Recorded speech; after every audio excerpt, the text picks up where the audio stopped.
Teams. But with that being said, thank you for the introduction, Michael. My name is Andres. I'm going to be your facilitator today.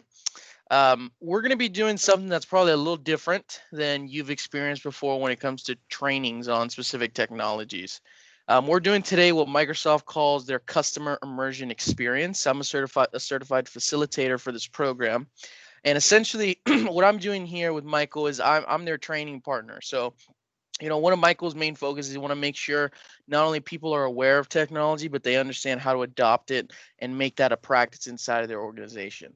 And so today, what we're doing is we have an opportunity for all of you to ask me questions while I actually walk through this demo where I talk about Teams, and you have this hands-on feel where you can actually touch it, feel it, and understand why you might want to use it. Um, I'm going to reemphasize again, this is meant to be as interactive as possible. I have a pretty soft schedule here in that, there's enough time where I can cover pretty much everything with, a good chunk of time for questions. So if you guys ever have anything that doesn't make sense, you're curious about something, that's really where I think everyone can get a good understanding of why Teams is so important, how they can use it. And so with that being said, that's kind of what we're doing today. Every time before these sessions, though, I like to go around the room, ask, 5, 6, 7 people, kind of, to introduce themselves, but more importantly, give me an understanding of their experience level with Teams, why they came to this training, and what they're trying to learn. So if you don't mind, I'd love to start with you, Ryan. I see you're on camera. I highly, love it when people get on camera, but if you wouldn't mind starting, Ryan, I'd love to hear from you. You're on mute, just in case. Sure. So my name is Ryan Cooten. I'm the Chief Development Officer of Broward Partnership for the Homeless. We are the largest homeless service provider in all of Broward County. My whole reason for being here is I was invited by Glenn and David Reese. Now, I'm joking around though. I really want to. There's so many other platforms out there, cool things that the guys from LAN always do. They keep us abreast of different things, and we're so accustomed to Zoom that there are other platforms that are out there that can probably be a little better. So knowing that we already have Teams at the office and we never use it, I took this opportunity to learn how to use Teams to see if it can become another tool, for lack of a better word, in our communications. So I'm really here to learn how to maximize it. And my use with Teams right now is very, very rudimentary. It's basic because I'm just using it for somebody calls me. I'll see the bong, bong, bong, bong, that noise, and I click in and I watch it. You know what I mean? So that's the extent of my knowledge of Teams. So I'm here to really learn how to use the software. Gotcha. I appreciate it, Ryan. You actually bring up a good point. I'm sorry if you hear anything in the background. But a lot of people actually have Teams just like yourself, and they're not using it. And they're paying for a bunch of other software out there on a monthly basis. And we're like, hey, man, you got it. Let's use it. So, great point. I really appreciate that. Bruno, how about yourself? Hey, everybody. I am the system administrator for the city of Deerfield Beach. And basically, we use Teams pretty much on a daily basis with our own internal department with IT, basically. But we are looking to implement this throughout the city, having every one of our users use this. So I'm just here to learn of all the features because once we implement this, I'm going to have to train the users. So I'm here just to try to learn as much as I can about this. Hey, Bruno, Gotcha. last session we actually had the city of Dania Beach on, where we're in the midst of doing that. We've done some training out for Hallandale, so it's definitely pretty popular in your space. Nice. All right. Yeah, I think it's probably most popular just from the security aspect of it. We'll talk about that a little later. But yeah, if you like this training, talk to Michael. I mean, I do this for individual companies as well. So we can have a Okay. conversation about that later. Appreciate it. Thank you, Bruno. Carla, how about yourself? We spoke a little earlier. I'd love to hear from you.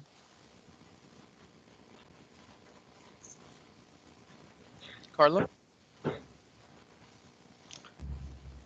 If not, why don't we go to Jake?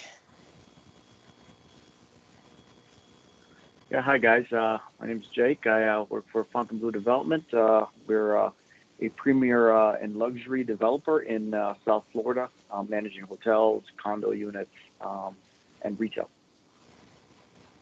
Awesome. What's your experience level with Teams? Is there anything in particular you're looking to learn today? More of an introduction. We're not necessarily using Teams right now. We began to use it during the shutdown as our folks have become more acclimated to working remotely. They're able to communicate a little more effectively, screen sharing for training. But as Michael continues to remind me, there's a lot more features of Teams that we have never experienced. So I want to see those features in operation. Awesome. Yeah, today will definitely be a good rundown of everything you can do, so that's not going to be a problem. And Maybe go ahead, SharePoint. Michael. Jake has a lot of SharePoint out there, so this is a Gotcha. intro to show him the front end of that. So Absolutely. Yeah, Teams is actually built on top of SharePoint, and that's how they like to say it. You'll see all of your activity from Teams inside of SharePoint is the best way to put it. So very integrated, very much an important piece of the puzzle. So appreciate it. We'll definitely be going over a bunch of things that I think will be interesting to you. How about a couple more? Ulrich, I heard from you a little bit earlier. How about yourself? What are you trying to learn today? Yes, no, I think it's the same as Bruno. I mean, we started using Teams in our organization, which is a fairly small organization involved in small expedition cruise ships. Nice. So we've probably been using it for the last 4 or 5 months, and we still have a lot to learn. So. So we are still discussing smaller bits and pieces about Microsoft Teams every day, but so we just need to get our hands around it. Okay. I'm hoping I will be the evangelist today for the software. Hopefully you like it. Okay, appreciate it. Maybe 1 or 2 more people. I have Vinny. Is Vinny there? Yes, sir. Love to hear from you. We work directly with airlines. We work from Navigator. The airline that we mainly work currently, which is Norwegian, migrate from Skype for Business and Skype to Teams recently. And then we adopt all the 365 product, and Teams, of course, is one of them. And we starting to use all the features. And the reason that we're here is just pretty much to absorb as much as information as possible and be able to get out all those the comfort zone and start to use Teams in depth for the company locally. Gotcha. That's awesome. Okay, last person. It says marketing VP. I'm not sure who that is. If I could go to you. I guess because the last time I had logged in Outlook, it was through my junior league account who actually used. So my name is Lori Ann Minoff. Good morning. Residential realtor with Keller Williams Realty. So up to this point, there are 2 organizations that I'm affiliated with that do use Teams that I kind of have a disdain and a love-hate relationship with Teams up to this point. So I figured I'd be open-minded and sit through a training and really be taught well on how to use it. So I guess the marketing VP was because I had already logged in to check email earlier. I didn't realize that when I went on this call, it was going to accept that. Not a problem. Let's dig into that a little bit more. Actually, this is kind of why I like to do the introductions. So, where's the love-hate relationship come from? What's the one thing you just do not like? Because I'm curious. I mean, overall, I'm a Windows lover in general, so it's not that. I do feel that there's ease to Outlook and things of that nature, but I feel like there's other platforms that are just so much easier to use. So every time somebody tells me to get on a Teams call, I cringe. And there's no reason for it. I can't say it's that hard in the grand scheme of life, but it just doesn't feel user friendly. But yet it is. So it's weird. So that's where I'll tell you what. I started using Teams a little over a year ago. When I first looked at Teams, I was a little intimidated. Okay, there's a lot of opportunity. That's how I'm going to frame it. A lot of opportunity inside of the application. So if you don't fully understand it and really understand how to leverage it, I totally understand where you're coming from. So I'm hoping that by the end of the session today, you're gonna be like, you know what? I only love Teams. That's right. You're going to totally change my mind. Michael, did you want to say something? Yeah, no problem. Yeah, I think also that either Peyton or Lloyd on there would definitely chime in and add some facts because we've just rolled them out out of state. So Lloyd, I know you're always full of comments on SharePoint Teams. Let's hear what you could add to the conversation. I love Teams. More and more, I'm always learning something that I didn't know I could do. I'm still trying to figure out the SharePoint, honestly. And we're about to go SharePoint, I think, in one of our offices, and still trying to figure the SharePoint piece out. And we're Okay, in SharePoint in 2 other states right now. Right? okay. In terms of SharePoint, what exactly are you trying to figure out how it integrates with Teams or how to use it for your business specifically? Use it for our business specifically, Okay. as We opposed to the traditional server that's on the 4th floor here. gotcha. So you're still on premise. Well, Mike, I'm not on premise out of state, but I'm on premise local, right? Yeah. So we have rolled out some remote users and it's an interesting implementation for everyone to hear about, just because we have people that are in the state of Virginia, pretty far away, clients that are out there now sharing files through the cloud with some Fort Lauderdale users. So this is the typical implementation that you have some remote users. It's easy to get them in there. So as we go through some of these things, I think you'll see that how this all ties together. Absolutely. All great points. Is there anyone else who'd like to chime in? I'm always, if you have anything specific you're trying to learn today, that's kind of the point, right? So if there's anybody else out there with a specific question, I'd love to hear from you before we kind of get going today. Not totally all right. Feel free to put in the chat window. And while you guys are thinking about that, I do want to mention probably the best way for you all to get attention while I'm going through the session today. There's a raise your hand feature that they came out with a couple months back here inside of Teams. It's super fun. If you notice, if you're looking at my screen, you notice when I click it, there should be a yellow box that surrounds my face that lets me know that I want to speak. That's one of the first things that I noticed that I really enjoyed, because when I started doing Zoom with a bunch of my friends, we just talk over each other, right? So I wanted a way to actually be able to just let people know I want to talk. So if you ever have a question, you have something that doesn't make sense, go ahead and just use the raise your hand feature, or just cut me off, let me know. Alrighty, you guys. Well, before we actually get going into the training, I kind of want to give a bit of background on Microsoft's security posture, kind of their ideas behind Azure. We were talking about the cloud.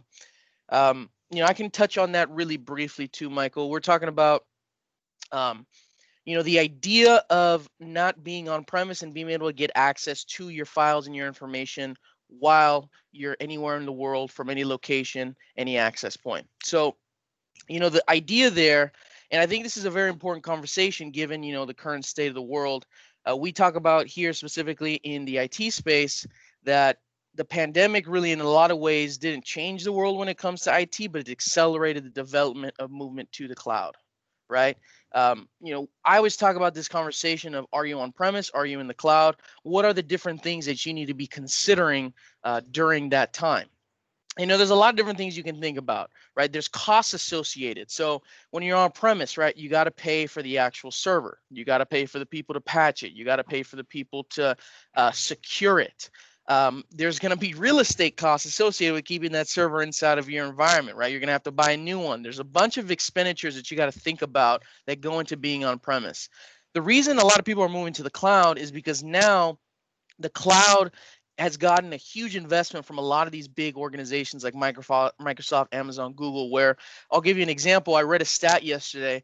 Microsoft is spending over $1 billion a year just strictly on security for the cloud, right? On all those security professionals that they pay out. It's one of their major focuses, I think, really where they differentiate themselves in the market.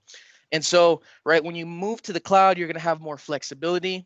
You're going to be able to pay for services as you go, as opposed to doing all those upfront costs typically associated with having some type of server.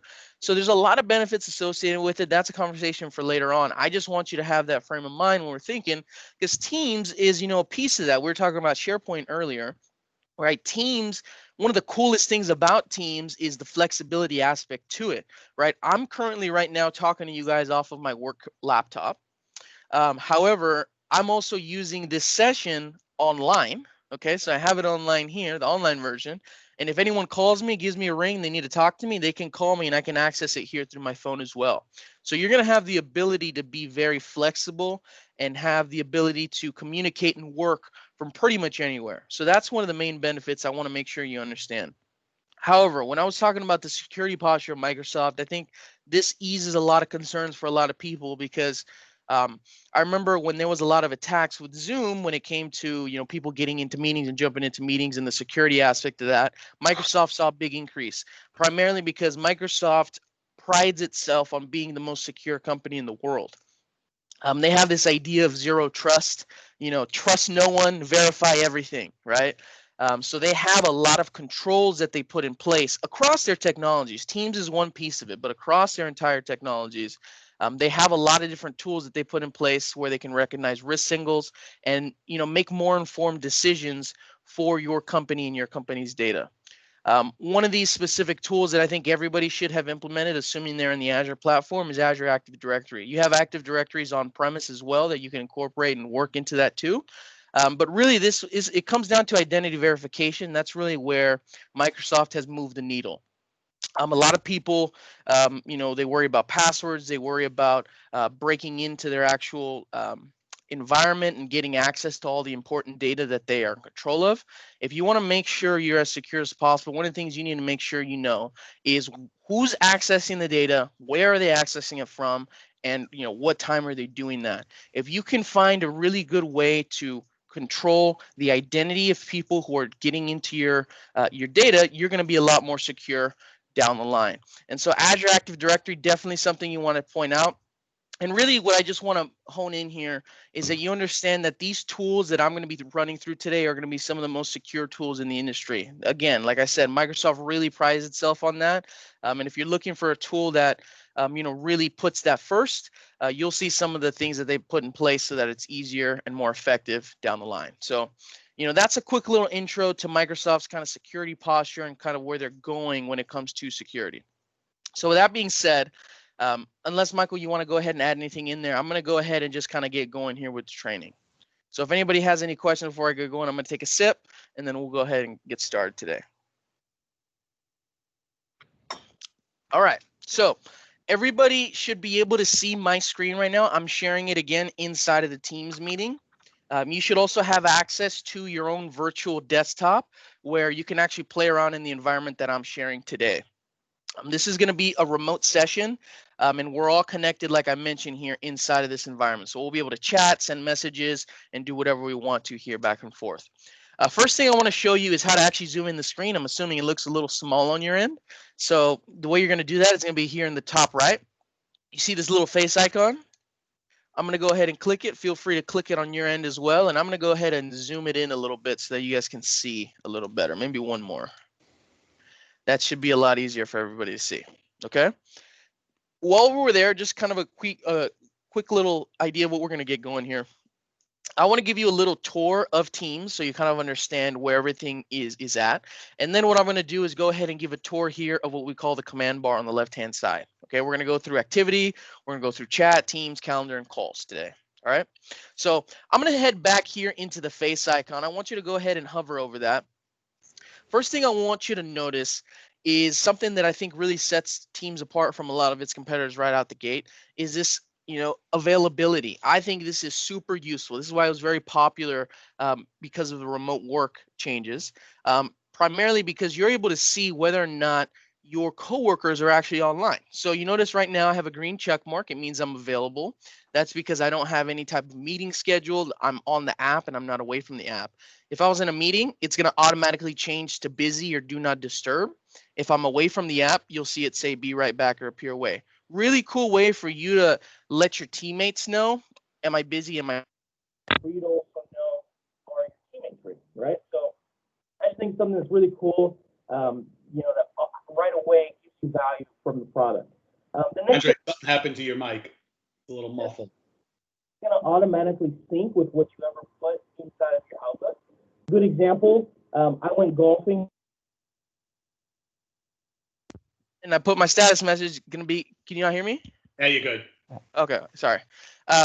So I went golfing the other day with one of my coworkers and I went ahead, I put my status message, hey, I'm going to be out of the office, right? Very simple stuff, but one of the things you can do here inside of Teams.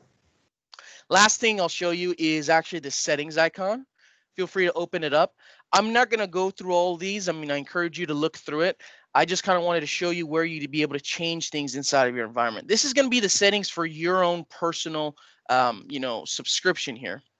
But essentially what you're going to be able to do is here in the general, you can change the theme of what it looks like.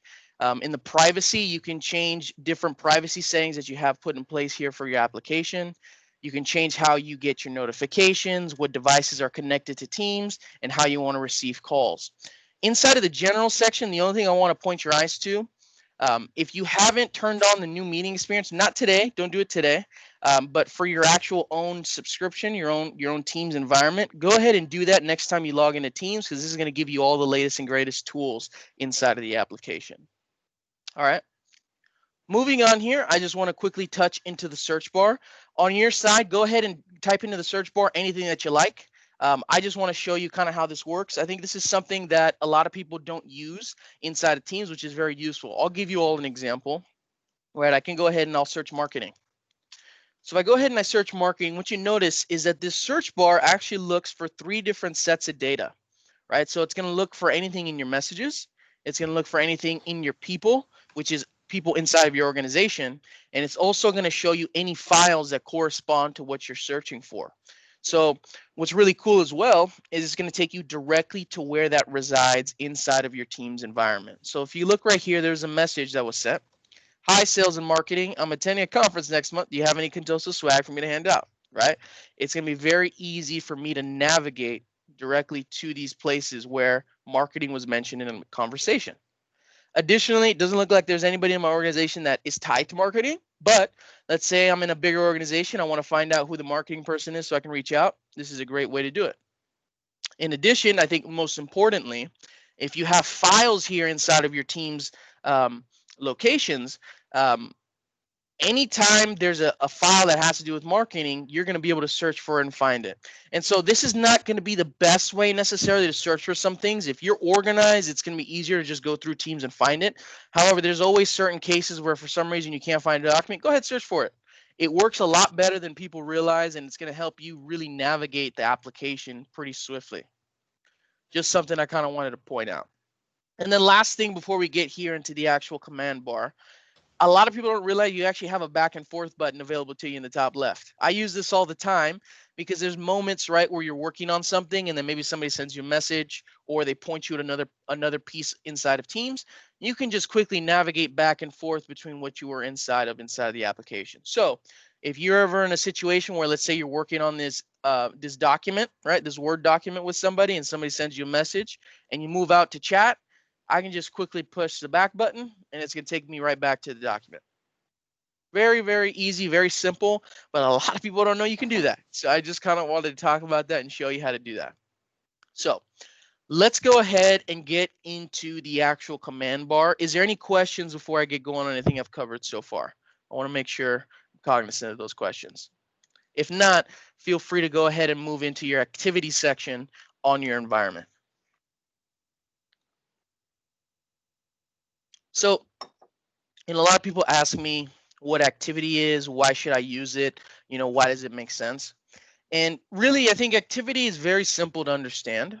I call it the notification zone, right? So anytime anything happens inside of your environment that corresponds to you, you're going to get an activity notification. So if we look here, Isaiah mentioned me directly. Hi, Megan, can you please do a final review of the proposed contract, right? In this specific case, Adele replied to me inside of this team. Another thing, I was mentioned inside of a team. Somebody replied to me, so on and so forth. So what I typically tell people, best practices, you always want to go ahead and log in and check your activity right away. First thing you do.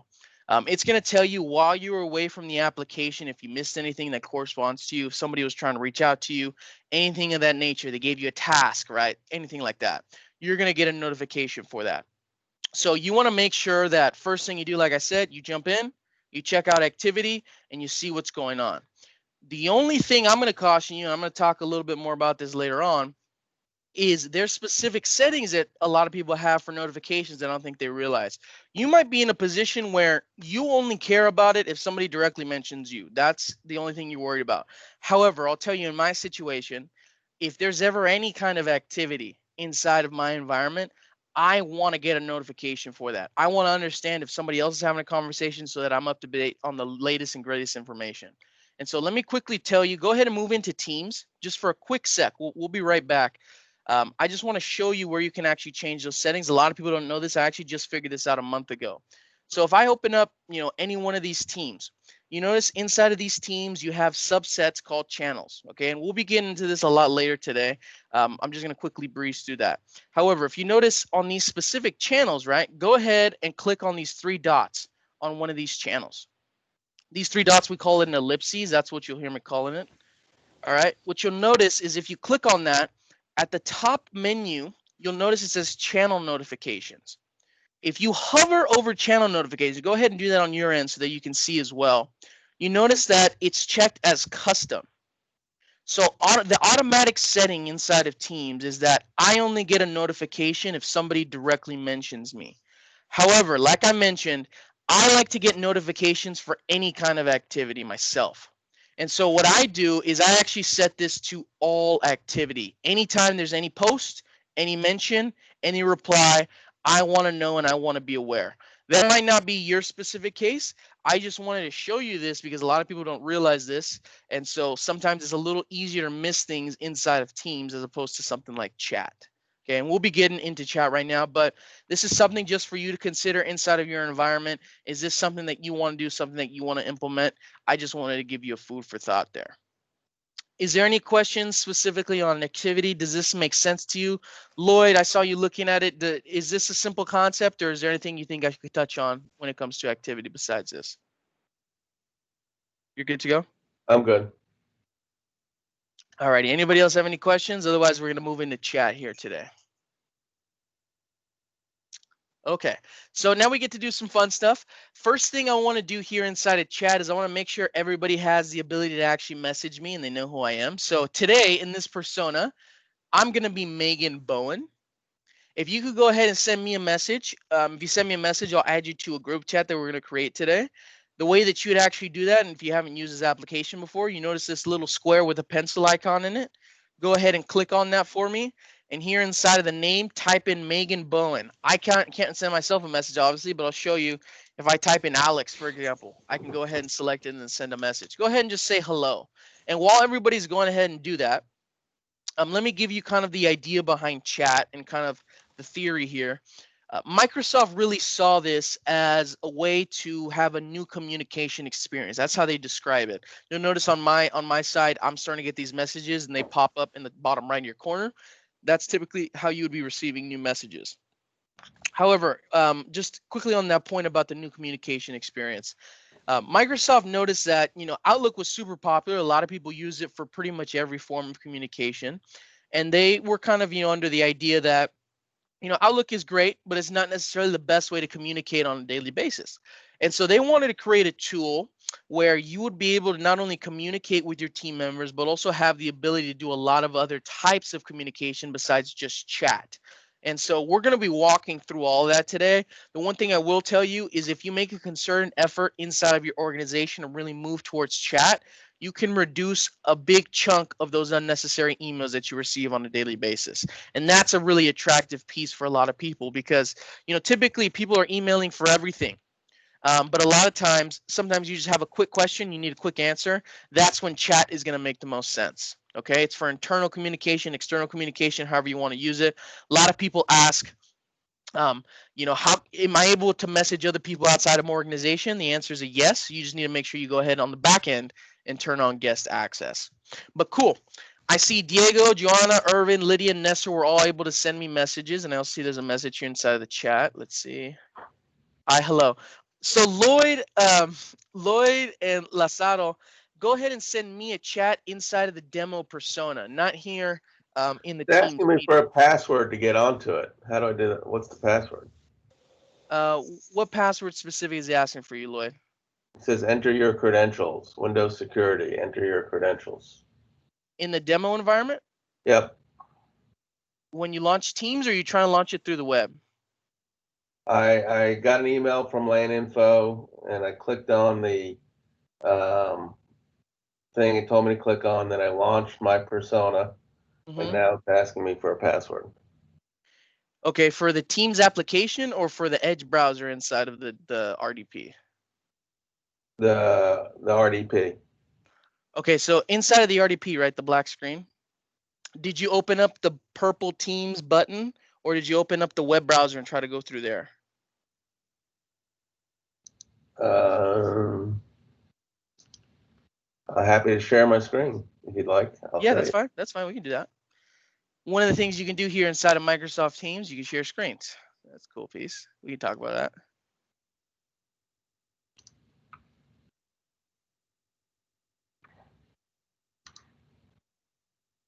So put my name in here. Okay, go ahead, put your name in. My name. Okay. And then I am Deborah Berger. I download RDP. Okay, no, don't download it. When you press the launch persona button, did it open up a new window? It did not. Okay, do you have a pop-up blocker enabled? Not that I'm aware of. Okay, let's try another one then. Try Christy Klein. Let's see what happens. Perfect. All right, great. Let's give it a sec.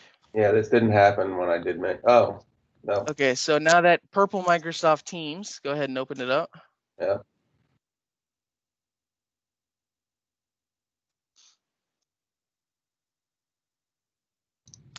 And so this is the demo Teams environment where we can all communicate together.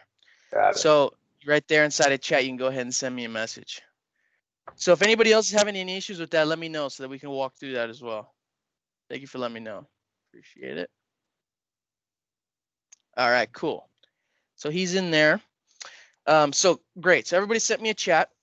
You know, first thing I'll mention here when it comes to Microsoft Teams chat is obviously you're going to be able to send messages back and forth, right? So I've got Diego, Joanna, Irvin, Lydia, and Nestor that sent me messages. I'll just quickly read them so that they're not bolded.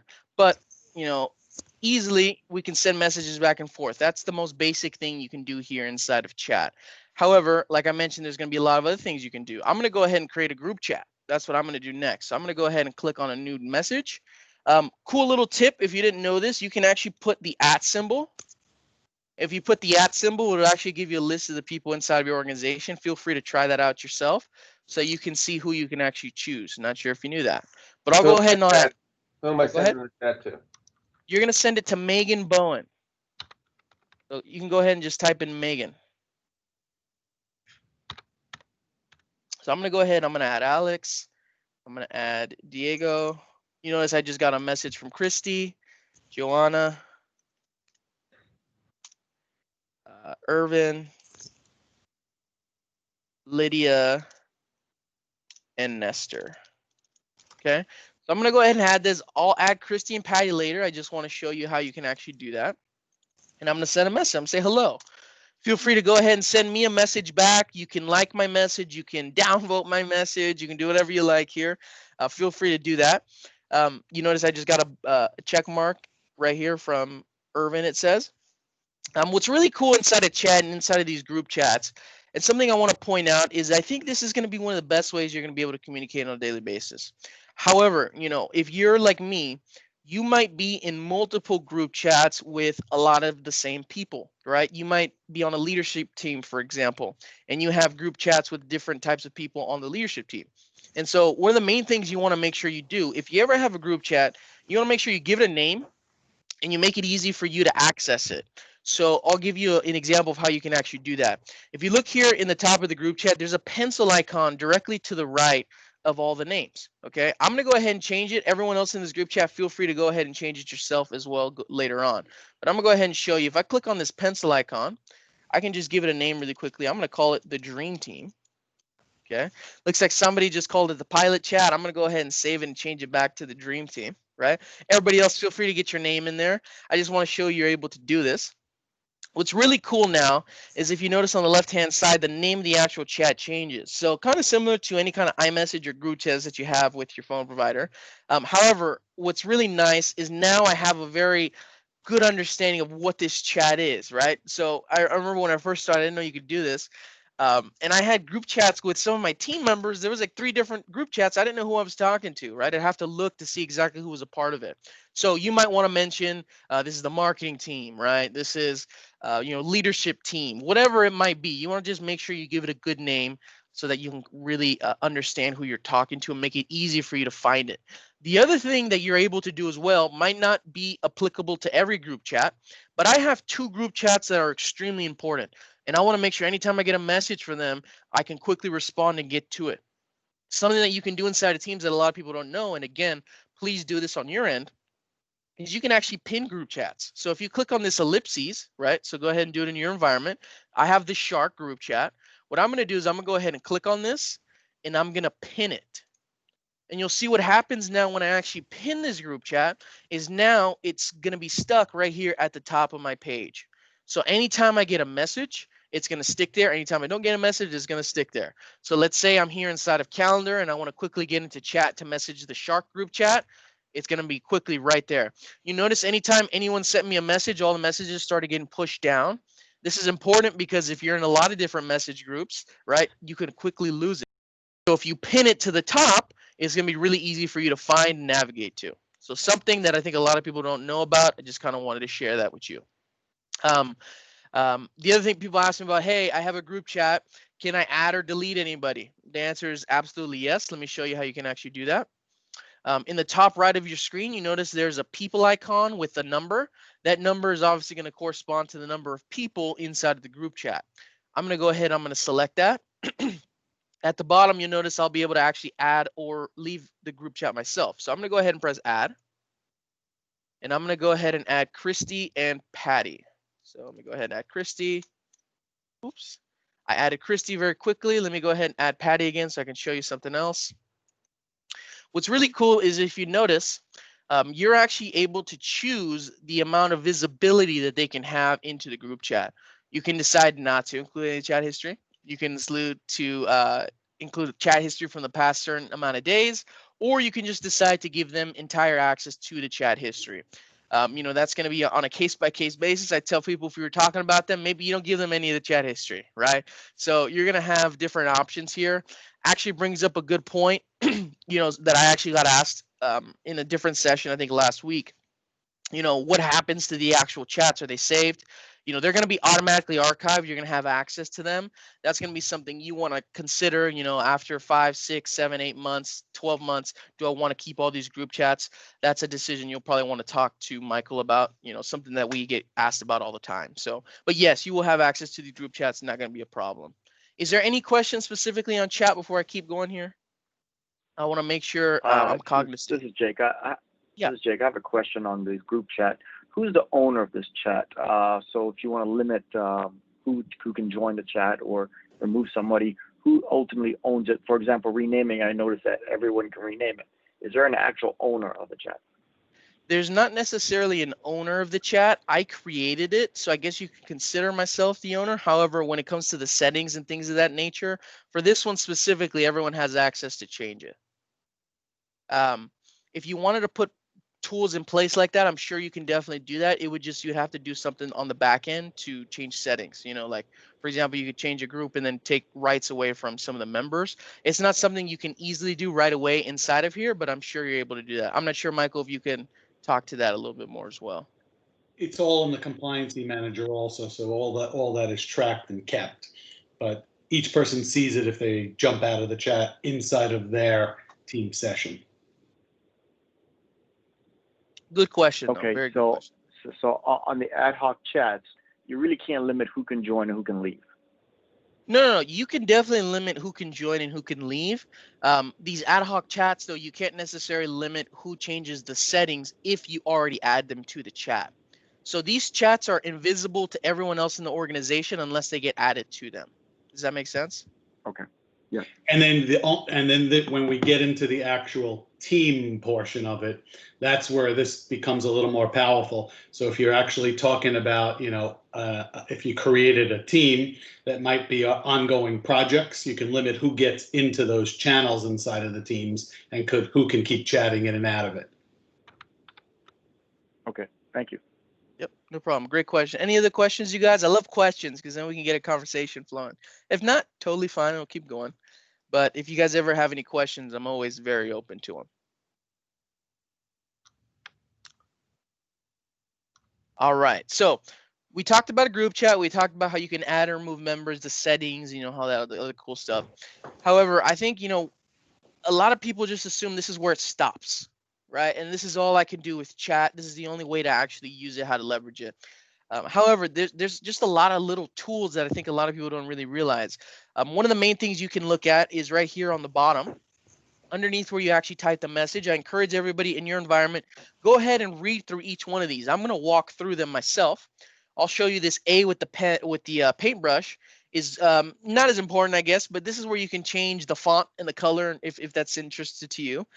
However, this exclamation point I think is very important.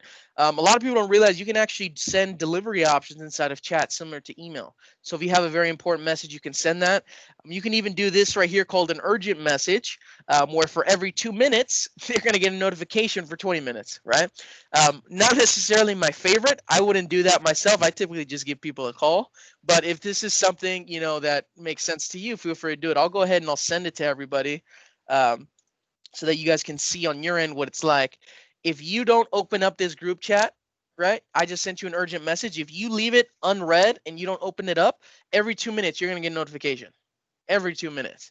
So, let's say somebody's presenting on a call and you really, really need an answer, but you don't want to call them to bug them during the actual meeting. That might be an option that you can think about. So, just wanted to show you that. Carla, I see. Got it. Is that a question?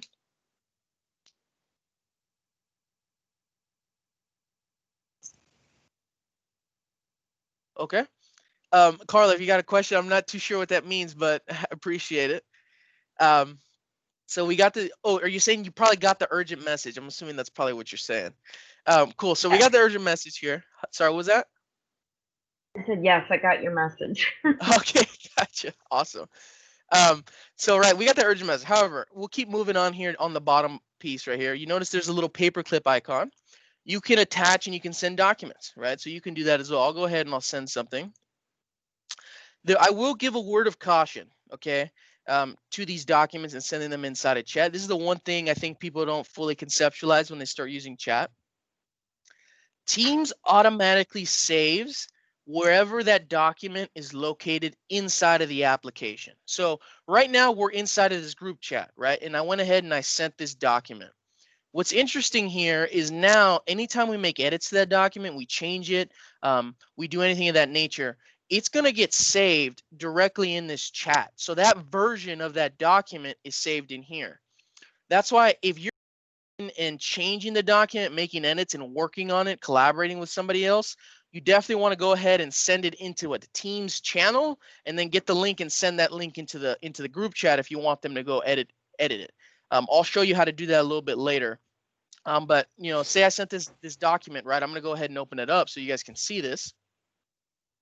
Let's just say I'll make some pretend edits, right? I start, let me go ahead, exit out of this. Start making these edits. I go ahead and I close this. You notice Microsoft Word is saving, right? So if I go ahead and open up again, it's not gonna be the original document that I sent. It's gonna be the document with the new edits that I made, okay? So you're going to have the ability to do that and work together and collaborate with your team members, but I don't necessarily recommend chat as the place to do that. If you're going to be sending documents inside of chat, I would recommend just sending documents that are specifically geared for like a view. If you want an opinion, so hey, take a look at this document, let me know what you think. Not necessarily a document where you want to be working on it and changing it consistently. We'll talk about where to actually put that later on in the session today. So those are documents. The other thing you can do in here, this is always just a laugh, right? You can send any kind of emojis. You can send a GIF, right? Dancing GIF with the pumpkin going around on Halloween, right? You have stickers, but something that I think is really cool that people don't realize. I'm gonna go ahead and send a message. I'm gonna say let's schedule a meeting for marketing strategy. Okay. What you're able to do here directly inside of chat is you can actually go ahead and create a meeting right away. So if you're in here in chat, go ahead, send me a message. Let me know when you're available, what time you'd want to go ahead and schedule the meeting so that I can use that when I actually do this. But similar, underneath that bar, where you see where we're getting all these different tools, there's a tool right here that looks like a little calendar icon. Feel free to go ahead and click on it yourself and schedule a meeting as well. I'm going to go ahead and show you how to schedule it. So if you click on this calendar icon, what's going to happen is it's going to open up a meeting invitation, and everybody inside of that group chat is going to automatically be added to that invitation. So if you're on this marketing team, right, and you want to just quickly schedule a meeting, I would just honestly do it directly from chat. It's going to make your life a lot easier. And so I'm going to go ahead and just type in marketing strategy, let's say. All right, 8 to 8:30, sure.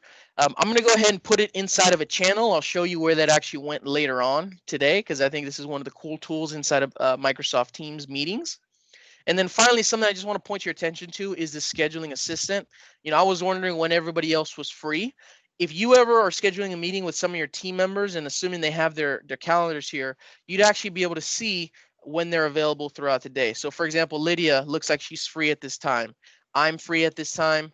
Joanna, and it looks like she might be free at this time. So I'm going to go ahead and I'm going to choose that time, and then I'm going to go ahead and send that invitation.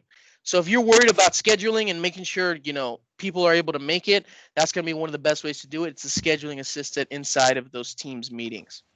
Okay. So you notice, we can send chats, we can get group chats, we can name them, we can position them in our application, we can send documents, messages back and forth. And then the last little nugget on top is you can actually call and make calls directly from chat. So I'm going to show you. Sorry, Carla, you said something? No. Okay. So right here, directly inside of the group chat, you notice in the top right, the video is blurred out because this is a demo lab. But normally this would be available as well. But I can actually still call so you can see. I'm going to call. Just go ahead and cancel out of this firewall defender. It's just a little bug in the RDP. But what's happening now is inside of this group chat, I'm actually calling everybody who's a member. Okay, so every single person in that group chat is getting a ring. This works for group chats. This works for individual chats. So I'm going to be honest, the main way I actually make calls on a daily basis is I get into the chat that I was talking to somebody with, and I just press the call in the top right. Right. And so if you notice now, everybody is getting a call. If they were to pick up, they could actually start talking to me and get on a regular Teams meeting. The meeting that has all the capabilities that we have here today on our own personal session. Right. So it looks like Joanna picked up. We can't talk in this RDP session, but we would be talking just like we are today in our own personal Teams meeting. Right. And everybody else is getting a call here. So really cool tool. Ultimately, that's why I kind of just want to emphasize this is more a change in the way that you communicate on a daily basis as opposed to just a regular chat back and forth. I'd love to get some feedback and kind of understand if this makes sense, if this is something that you find is useful. Maybe Bruno, if you wouldn't mind going to you, I'm curious what you think about chat and if this is something that you're currently using right now. Yeah, sorry. Chat, actually, we disabled that in the back end. The reason for that is because we are a government entity and we need to have that recorded.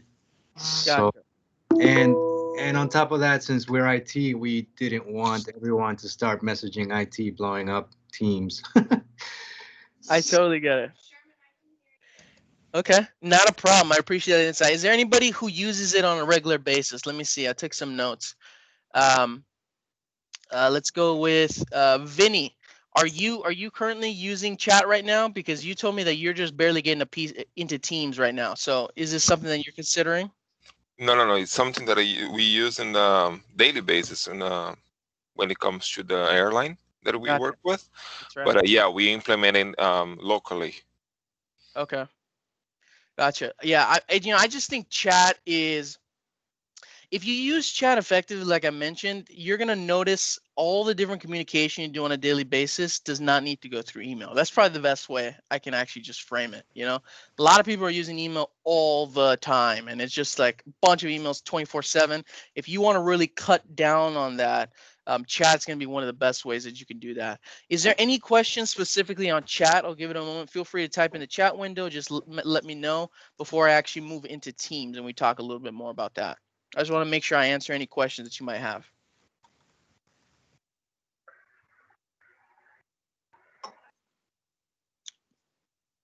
Not a problem. Okay, everybody, you're inside of your demo environment, right? You got the messages back and forth. Let's go ahead and let's move into this Teams piece. It's going to be on the left-hand side in the middle. This Teams is really going to be the heart of this application. This is where you're going to be able to see a lot of the document storage features inside of Teams. And this is actually something I didn't mention. Maybe I should mention it now. You know, kind of the theory behind Teams really as a whole was that, you know, Microsoft really noticed that a lot of organizations were using a lot of different separate tools for something that they wanted to integrate into one platform. So they were using, you know, video calls for one thing, they were using internal chat for another thing, they were using their email for something else, their calendar for something else. All these other things inside of their organization were separated into different types of applications. And so they wanted to find a way to bring that together in one succinct fashion. So that's where they came up with Teams. And the document storage piece, you know, it might remind you of something like Slack. This is where you'll be able to see that piece of it here inside of Teams. If you notice here within Teams, is you're going to have these teams: Contoso, Digital Initiative, Public Relations, Mark 8 Project, Retail, these different teams. But inside of those teams, like for example, this Mark 8 Project team, you're going to have individual channels. Okay, those channels are essentially just subsets of that team. However, something that I don't think people really fully conceptualize is that each of those channels are going to be their own separate environments. And so what I mean by that is, let's say you put a document inside of the general channel of the Mark 8 project team. That doesn't necessarily mean that that document is going to be available in the go-to-market plan or the digital assets web channel or the design channel. Okay, these different channels are all going to be separated, right? You can create public and private channels inside of that team for security purposes in terms of who you want to have access to certain data. So, you know, you're going to be able to make the decision of who has access to what. And so what's beautiful about that is that if you organize your environment correctly, it's going to have a very, very easy way for people to collaborate and have access to documents while also, you know, managing the security aspect of that actual team. Okay, so I'm going to quickly just jump into the Contoso team and just kind of walk through the different layers inside of that team and that channel so that we can get an understanding of that. And then we're going to go ahead and create our own teams ourselves. Okay, so we have this Contoso team. We're inside of this general channel. And if you notice inside of this general channel, we have a post section, we have files, we have wiki, and we have a plus sign. Okay, first thing I wanted to draw your attention to was this post section. So this post section is going to be primarily where you're going to want to actually send any messages to the group that are relevant to, you know, that specific team. So in this specific case, you know, that team for Contoso is going to have this general channel. And this post section is going to be where you're going to be able to see any messages inside of that specific team. So let me show you. It doesn't look like we have any of the messages. However, we do have this schedule a meeting icon. I'll tell you, this is actually when we scheduled this meeting from the group chat. If you remember, I put it into the channel. You can actually do this. You know, typically I tell people inside of this post section, I think people use it a little too much compared to something like chat. So if you look inside of chat, okay, you're going to be able to message people very easily back and forth. However, in the post section, if people don't have their notifications turned on for all the time, it's going to be a lot easier for you to miss information. And so what I typically tell people is you want to use the post section for a few things. Number one, I can go ahead and start a new conversation. I'm going to make an announcement, right? I'm going to go ahead and say marketing meeting at 8 a.m. All right, and I'm going to go ahead and I'm going to send that. So this is probably one of the first ways that you can go ahead and use this post section for. Feel free to, you know, give me a thumbs up. Let me know I can't make it. I can make it here inside of the demo lab. Or if you have a comment, go ahead and put that in there. But I think this is the first thing you can do here inside of the post section. Any type of announcement that's important for everybody in this team, that's going to be a great thing to use it for. Another way you can use it is you can actually go ahead and you can mention people directly so that they get a direct activity notification. So I can say, for example, at, let's see who's in here. Let's go with Diego. At Diego, you are in charge of the agenda. All right, I got a thumbs up from Grady. That's awesome. You'll notice each conversation is going to break up into different sections. You see Christy gave me a message back. What I did with Diego is I went ahead and I put his name, and you notice his name is now in purple. So he got a direct activity notification that I actually sent him a message that he's going to be in charge of the agenda, right? So he's going to get notified right away about that. These thumbs up are all great. I think this is a great way to go ahead and use the post section. What you don't want to go ahead and use the post section, in my opinion, for is if you're just using this as a big group chat, you're going to be blowing up everybody's teams. If you're going to be using this to communicate back and forth for small things, obviously that's great, like this marketing meeting message, right? But if you're going to be having a full-blown conversation, let's go ahead and take that into chat, because in this way we can have a private conversation, number one, and number two, we're not giving everybody a million notifications about, a conversation. I think that's the first thing people shouldn't be using it for. The other thing you can do inside of here is you can actually send meeting invitations. So if you remember when I started that meeting inside of the group chat that we had, I actually tied it to this Contoso general channel. And so what I actually did there is I directly sent a notification into my channel that said there's going to be a meeting. And anyone who's a part of this team is going to be able to go ahead and click on this. And they're going to actually be able to join this marketing strategy meeting directly from this channel. So this is going to be a great way for you to actually do that and send invitations to specific teams for a meeting. So let's say, for example, I've talked to some customers who are like, hey, I've got 50 people inside of my team and I need them all to be in that meeting. A great way, if you don't want to individually add 50 people to that meeting, go ahead and just send it into the channel, because they'll be able to actually access that directly through that team. So that's going to be a very efficient and effective way to go ahead and send that invitation. That's typically what I would recommend you use this post section for. Keep it at a minimum, because I think people use it too much, too liberally, like chat. And the other thing that you can actually use this for, I'll show you how to do that later today, is when you're working on a document. Let's say you want to collaborate with somebody and you want somebody to get access to that document. That's going to be a great way for you to send it into here so that they get a direct access to that document and can help jump in and get you their help right away. So that's the post section. If there's any questions on that, let me know. Otherwise, I'm going to go ahead and move into the files piece of any type of channel. So go ahead and move into the file section on your side. You'll notice we don't have any files inside of here right now currently. Why is that? It's because it's a demo lab, right? However, we're going to go ahead and try and change this. I want us to actually all work on a document together so you can see how you're actually able to collaborate here inside of Teams. Before we actually do that, though, I want to just kind of talk about this file section and what this really means. So again, this is going to be the document storage piece. So you can upload any documents that you want to put inside of here. You can sync it to your OneDrive, or you can sync it to a specific cloud storage option that you've been using previously, like a Google Drive, a Dropbox, whatever it might be. The only thing I will caution here is you have to remember that Teams is a collaborative environment, okay? So anytime you give access to a specific document inside of Teams to a certain group of people, they're all going to be able to get inside of those documents. So if you have any personal information or documents inside of your OneDrive, for example, I probably wouldn't sync it. If you have a cloud storage option for some of your personal documents, I probably would not add it, right? However, if it's like specific documents for your business that you think you're going to be very relevant, this is definitely something you're going to want to go ahead and use.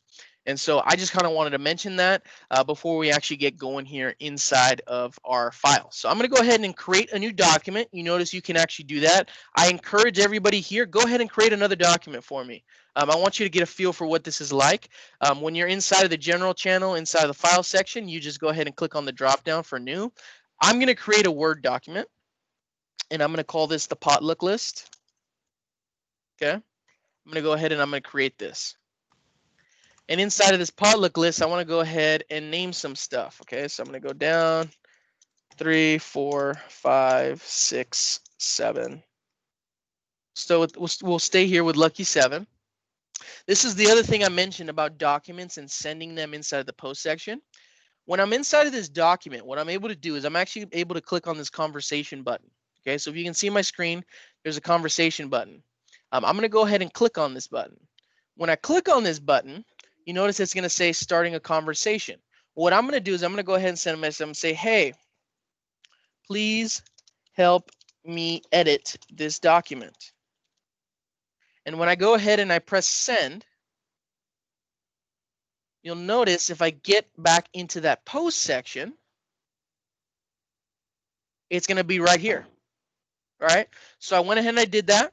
And anybody who's inside of this post section can now really quickly click on this and open up the document themselves. I'll give you another option that you can do to help people get in there. When you actually have this document called potluck list, I'm going to go ahead and go to this ellipses, right? And I'm going to press copy link, right? So you got to remember, this is all, you know, on the web, right? So I can go ahead and I can copy this link. I can go ahead and get into my chat. I'm going to go into the Shark group chat, and I'm going to go ahead and send this link. All right. And when I go ahead and send this link, now you notice this Contoso General. Anybody in that group chat who actually jumps into that document is going to be editing the document inside of the general channel in Contoso. So now you have a few options, right? You can go into the group chat to get it. You can go into the post section to get it. You can go into the file section. Everybody go ahead and jump into that actual document. I want us to all be working inside of it so that you can see how you're able to work together inside of chat. Sorry, inside of Teams. If you'll notice, there's currently 6 people here inside of the document. That is super awesome. If I click on the +5, right, it's going to be 5 people and myself. I have Christy, I have Grady, Joanna, Patty, and Lynn all working together here inside of the document. You notice they're all actually making edits as well. It's automatically saved. It's automatically edited, all real time. You know, kind of similar if you ever worked inside of Google Docs. It's a very similar process, right? You're able to work together, you're able to collaborate, you're able to send messages back and forth. You know, feel free to add some more food options in there. Something you're actually able to make conversations. So you notice this comment section right here to the left of conversation. I can click on new, and I can say no chicken, I'm vegan, which is not true, but you know, I respect it if you are. Right? Let's go ahead and say this, no chicken, I'm vegan. I can send this comment, and now everybody inside of the document's gonna. You should have seen a comment pop up that has what I said, right? We can have that conversation back and forth. We can communicate. Another option is you can go ahead and give them a call, and you can talk to them while you're working on this together, or you could just have a group chat available and talk to them while you're doing this too. So it's a really cool feature here inside of chat. Sorry, inside of Teams. You notice there's 8 people in this document now. Super, super useful. We're all able to collaborate, all able to make edits. I'm curious if this is something that you knew you could actually do, or something that is something that you think you'd be able to like leverage on a daily basis. Why don't I go to, let's see, or am I, Ulrich, I'd love to hear from you. You're mentioning you started using it for a few months now. Is this something that you use on a daily basis, or is this just not something that you're looking to use? Just curious. No, we're not using this today, but it's definitely something that we're going to look at going forward. It's very nice. It's a good feature. Awesome. Appreciate it. Carla, what do you think? I'd love to get you guys' feedback. I don't want to just be talking the whole time. No, I definitely like it. I don't think, can you hear me? Yeah, we can hear you. Okay. I definitely like this feature. I definitely think that it's, so far, I know they've only been using it for chat and for video calls, but I really like this, and I think they would get a lot of use out of it. Now that, you know, I can explain to them how easy it is. Yeah, definitely. You know, there's a lot of tools, you know, not just chat and calling or even just this, but you're totally right. I mean, there's a lot of features inside of Teams that I think a lot of people don't really even realize they can do. Hello? Yeah, hello? Hello. I actually use this pretty frequently. Yeah. I have 1 or 2 documents that I update literally every day, multiple times a day. So I actually have copied the link and saved it as one of my favorites in my browser. So I can just click on that shortcut and it pulls up the document. That is super cool. Yeah, you can definitely do that. Speaking about tabs, you know, you did that in your regular browser, correct? That's what you're saying? Correct. That's super cool. Something else that you can do, I might as well show you guys that now. So I'm going to go ahead and close this. Because you want to make your life easier, right, Peyton? You understand that. You know, you want to make it easy for you to access stuff, okay? So you're doing it on the browser. That makes total sense to me. Another option that you can do is you can actually make it a tab here at the top of your screen. So if you click on the ellipses, anytime you click on the ellipses, by the way, you guys inside of Teams, you're going to get a bunch of options. So make sure you go ahead and check that every time. Okay, so I'm going to click on this ellipses. You'll notice I'm going to be able to do several different things, right? I copied the link last time. That's something that I did. I can make it a tab. I'll show you how to do that. I can download, delete it, whatever you name. I'm going to go ahead and show you what it means when you make this a tab. So I'm going to go ahead and press that button. And you'll notice that here at the top, I now have direct access to that document. So let's say I'm inside of Teams, right? Because normally inside of your environment, you're not going to have 2 documents, right? You're going to have quite a few. So let's say I'm here inside of the Market project team, and I want to get back into that potluck list. I can just quickly navigate to the general channel and write straight to that potluck list, and boom, now I'm inside that document, making your life a lot easier. I have specific documents that, you know, we use, you know, 5, 6, 7 times on a daily basis inside of my organization. Those are all pinned to the top so that it's easier for me to navigate the actual, you know, application as well. The other thing that you can do is you can actually copy and move documents very easily across the application. So let's say I accidentally uploaded this document to the Contoso general channel, and I want to go ahead and I want to move this to the Digital Initiative Public Relations general channel. You notice inside of this file section, we have a Power App, HR, and press release, but I don't have that potluck list. What I can do is actually I can go here into the general channel, into my files. I can click on this ellipses. And you notice right here where it says move, I can click on this move button. And when I click on this move button, it's going to have a team here. I'm going to get out of this general channel of Contoso, and I'm going to go ahead and get into this Digital Initiative Public Relations general channel. I'll get to you right now, Lloyd. And then I'm going to go ahead and press move. And when I go ahead and move that, you'll notice now if I get into the Digital Initiative Public Relations, oh, we ran into the problem. Potluck list is locked. Okay, so this is actually a good conversation. For some reason, we actually locked down this document inside of this team. Those are some of the settings that you can put in place inside of your organization. So it looks like I can't move this document. If it was inside of a different location, you know, we would actually be able to do that and copy it over. Lloyd, you have a question? Yeah, I know that you can upload documents. You showed us how to do that. But is there any way to like just cut and paste the document into Teams? Cut and paste. Kind of, if you could elaborate on that. To an email, and I want to put it in Teams. I know I can email it to Teams, but that is complicated because I need the address. Is there any way to just take that document as an attachment, say to my email, and put it into a chat or something in Teams? So typically what I would do there is I would just, if I have the document in an email, I can just drag and drop it into my Teams. I didn't know that. Yeah, so like I'll show you if I I open know up I can't copy and paste it in. I've tried to do that. Yeah, so let's say I open up this right here. I have this document section. I can just go ahead and get this engagement, and I can just drop it. Cool. And I can do that from an email as well? Yeah, so it depends on your environment. I have 3 screens. I'm not sure if it's going to be different for you, but I have email on one side. I have my Teams in one, right? So what I'll do is I just grab it and drop from there. Okay. I will try that. Yeah, the other option is if you have it in your email, Lloyd, you can go ahead and download it really quickly. Well, that's what I do now, or I email it to Teams or something. I was just looking for an easier way. Yeah. Gotcha. Yeah, so that's typically how I do it, but good question. Is there any questions specifically on the file section here inside of Teams? I know we typically get a lot of questions about security, about organization, about, you know, how you can leverage it, who has access, different things of that nature. We're going to be talking about private channels a little later when it comes to access, but I just want to make sure I'm cognizant if there's any other questions out there about the file section. If not, I'll just keep going, but just want to make sure I answer any questions. Alrighty, not a problem. So we got into this file section. We kind of touched on that a little bit. Something else I wanted to touch on really quickly before we create our own teams is this wiki icon. I typically tell people go ahead and right click and just press the remove button. It's automatically sent as a tab inside of most teams that you create. I played around in it. I don't recommend it myself because you can't search. And so typically what I say is I have another application that we're going to be integrating called OneNote, which you might have heard about, which is a lot better for note taking and search capabilities.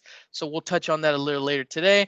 I just personally think it's a little clunky and it's harder to use that application. So I don't recommend it myself. But with that being said, let's actually go ahead and create our own teams ourselves. I think it's important that everybody has a good understanding of how to actually do it for themselves. So if you have your own environment open up, at the bottom of the team section, it should say join or create a team. Go ahead and click on that section really quickly. And it should navigate you to a section right here where it says join or create a team. You notice it says join a team with a code or create a team. If you had some type of private team that you need a code to get access to, this is where you would be inputting it. In this case, we're going to go ahead and create a team from scratch. So go ahead and press create team.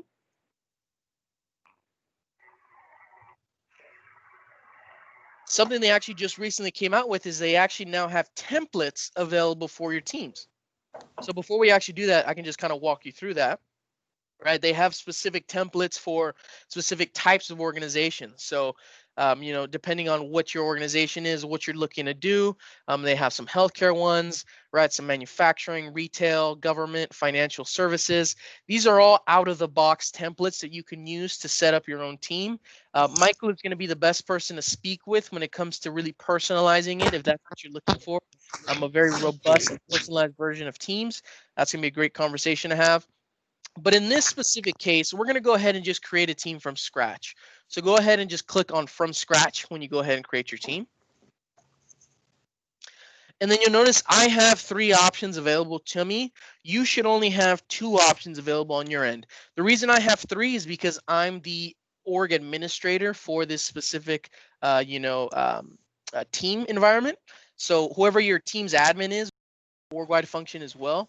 Reason I'm going to go ahead and use that is because I know that everyone is going to be automatically added to that team. However, I want everybody to go ahead and choose the public option. And what it's going to ask you to do after the fact is you're actually going to now individually add specific people to that team.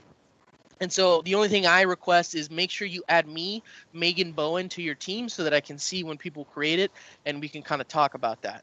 So I'm going to go ahead and choose org-wide. You please go ahead and choose public on your end. And then obviously we're going to give it a name. I'm going to call mine the Dream Team. And I'm going to go ahead and press create.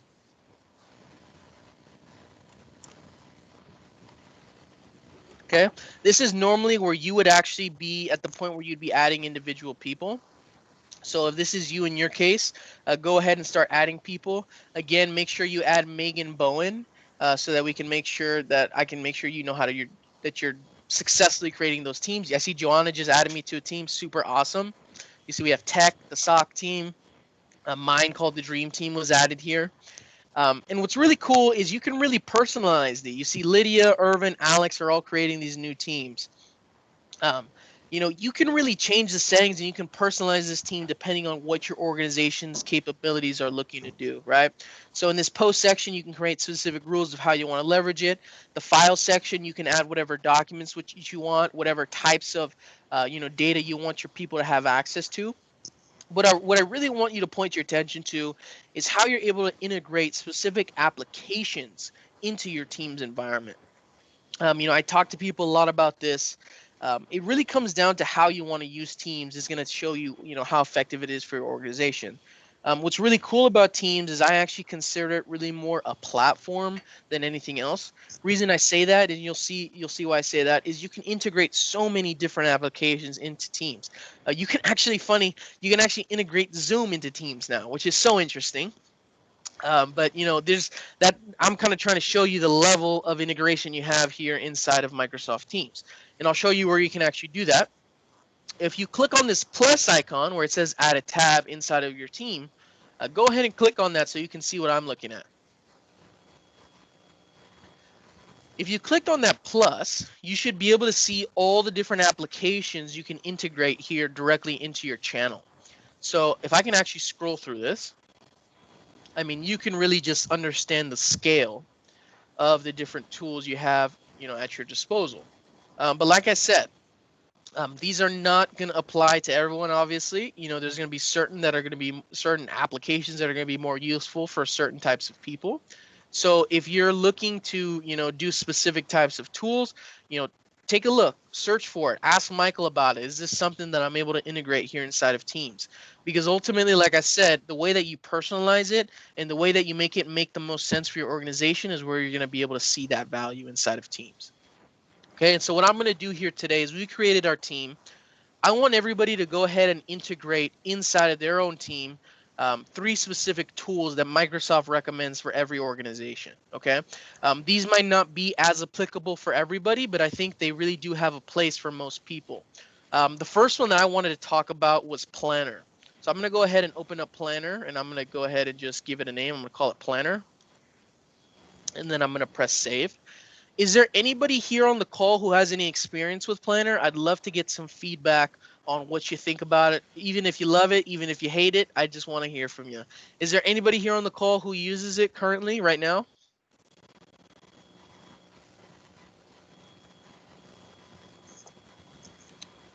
Okay, cool. So if nobody has any idea what Planner is, that's going to make my job a lot easier. This is going to be a really cool tool that I think most people are going to enjoy. Primarily, the reason I'm saying that is, a lot of day-to-day business operations are all about accountability, and they're about making sure that you get things done that were meant to be done, appropriately and in a timely fashion. And so the real premise behind Planner is it's mainly meant for creating tasks and making sure that they get completed in an orderly fashion. Okay, so I can show you how you can actually do this. So I'm going to go ahead and I'm going to enter a task name. I'm going to say create marketing report, right? We were having a meeting about that at 8 a.m. Earlier today. But, I can give it a name, but what's really cool is I can actually give it a due date. So I'm going to say I want this, first thing on my desk next Monday. And then I can actually assign this to whoever specifically I want to complete this. So let's say I want Alan, let's say I want Grady, I want Lydia, and I want Lynn Robbins to be in charge of creating this report. I'm going to go ahead and I'm going to press add task. And now what's going to happen is they're going to get a direct activity notification that they got assigned a task by me. What's really cool though is you can actually get a little more granular here. If I click on some of this empty white space, it's going to open up this task a little further. Okay, you can color coordinate. So let's say I want it to be green because of marketing. Right? I'm able to, put in specific buckets. We'll talk about that in a second. I can give it a priority. So let's say this is super important. I'm gonna go ahead and let them know. I can add some notes. So I'll say, I need this on my desk Monday morning.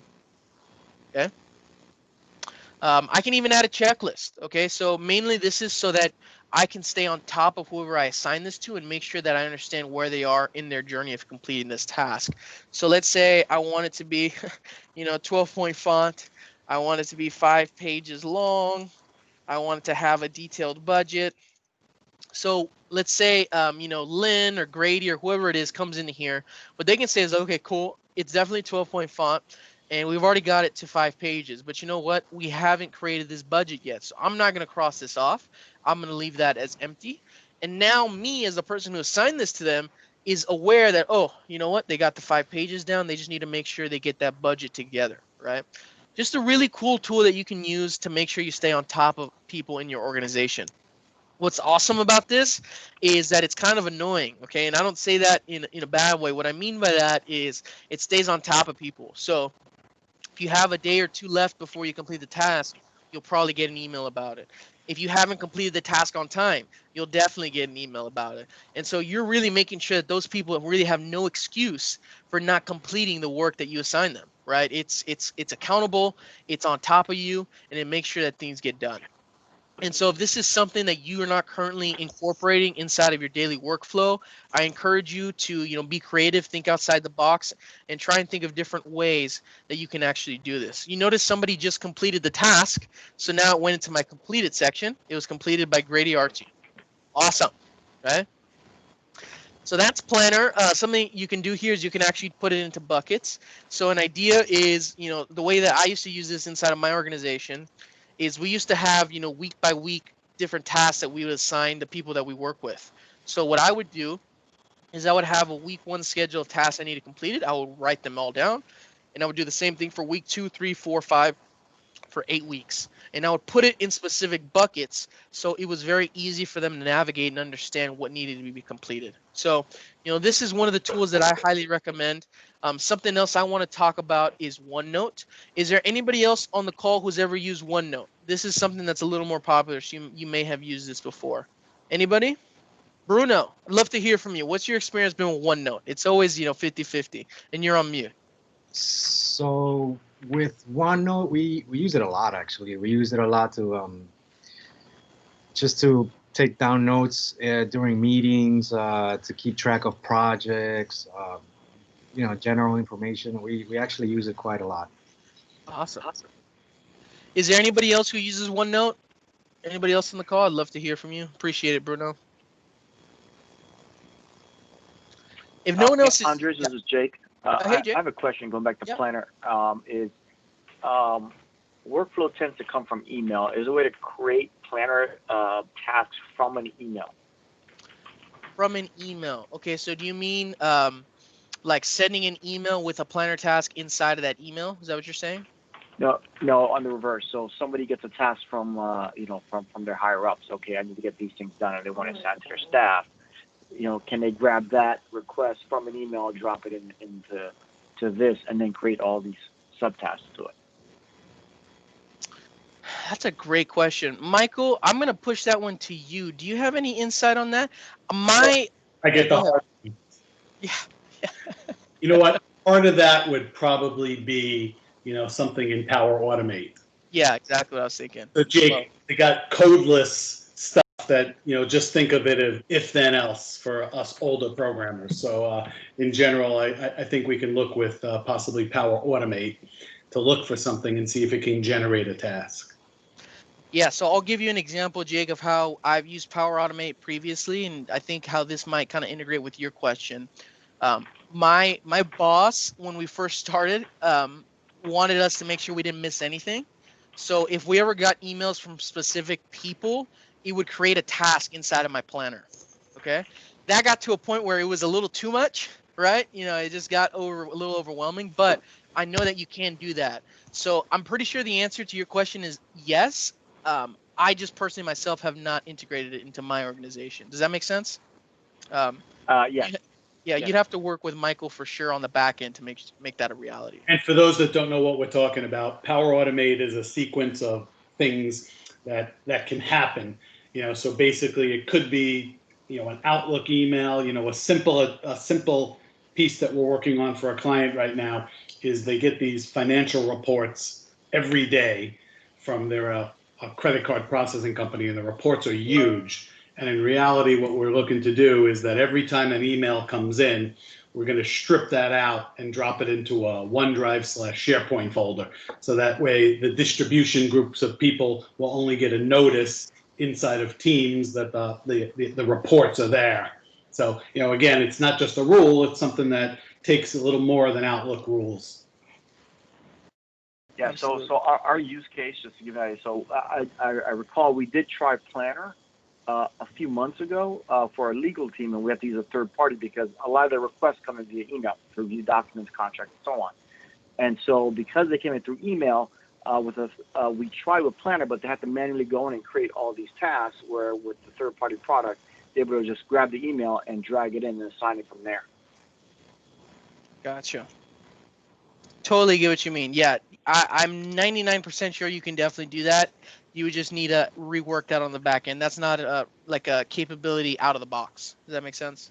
Right. Yeah. And the power tools are pretty. The Power Automate is pretty straightforward. And then just on another note, Jake, we still use Doug Geller, and Doug writes some code sometimes to do this, to integrate with some of these things. So there's a lot of capability that you could do out of the box with just simple tasks, and then other things could be written, and it's not like zillions of custom code. Okay, thank you, Michael. Great question, Jake. I appreciate it. Okay, so that's Planner. We're getting in OneNote. Bruno made the great comment. He uses OneNote for a lot of different things.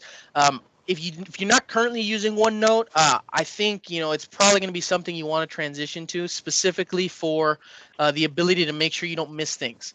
Okay, so I'm going to go ahead and I'm going to integrate OneNote into my team. Feel free to do it on your end as well. I'm going to go ahead and press the plus tab, and I'm going to click on OneNote. Okay, so what I'm going to do here inside of OneNote is I'm going to just quickly add it, but I kind of want to give you a little bit of the best way I ever heard this described to me was a digital 3-ring binder. Okay, and so what they mean by that when they say that is, if I click back here, you can see inside of your OneNote, you're going to have a section, and inside of each of those sections, you're going to have pages. Okay, but what makes this a little different than even your own personal OneNote is that this is a collaborative piece. Remember, this is going to get directly integrated into your actual channel. So everyone who's a part of that team is going to be able to not only see the OneNote, but also be able to access it and make edits. Okay, so I'll give you a great use case. I use OneNote every single day for meetings. So I have meetings with a bunch of different partners that I work with. I go ahead and I have meeting sections inside of their teams. And I go ahead and let's just say this is meeting A, right? We have meeting B, so on and so forth. And inside of each of those meetings, right, we're taking notes. And what's really cool is me and all the people on my team are able to aggregate our notes that we take down for that meeting, put it inside of this OneNote, and make sure that we don't miss anything. And on top of that, let's say one of my coworkers was out yesterday, they'd be able to get back into that OneNote because they're a part of that team and see what notes were taken down for that meeting and what they missed. So when it comes down to making sure that everyone's up to date, they stay informed, and you have a good access to a history of information, OneNote is going to be one of the tools that you'll definitely want to be integrating inside of your teams. Does that make sense to everybody? Bruno, is this something that you're using it for currently, or are you using it on a personal level? No, we're everybody in IT uses this. Gotcha. Nice. Yeah, that's definitely a good use case. And it's great for while you're in the meeting. And then Yes. remember, all these apps are mobile also, so that you can access it on any one of your devices. Absolutely, that's a good point. You can be on the go in a call, and you actually open up the Teams application and get to OneNote that way, or you could just open up the regular OneNote application as well. You're going to have so many different ways to access this information. I think that's one of the central points I want to hammer in, that there's really a lot of flexibility with Teams, which I really personally appreciate. Okay, so that's OneNote. Another one that people talk about a lot is actually the websites. So, this might make sense if you have an intranet that you have a lot of documents and storage on.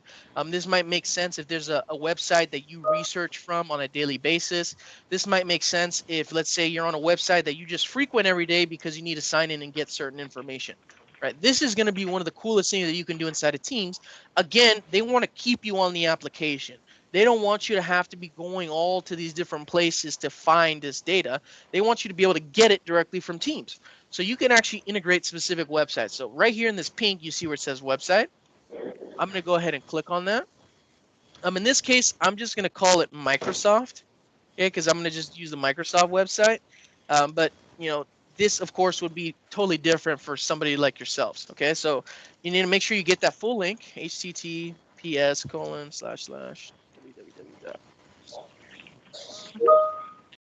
Once you get that check mark, you can go ahead and save that. And you'll see that integrating this website is now going to give you access to the website directly inside of Teams. What's really cool is, of course, this is all online, right? So this is going to be just like any other website that you've been on for Microsoft or whatever, specific internet site or intranet or whatever you're using this for.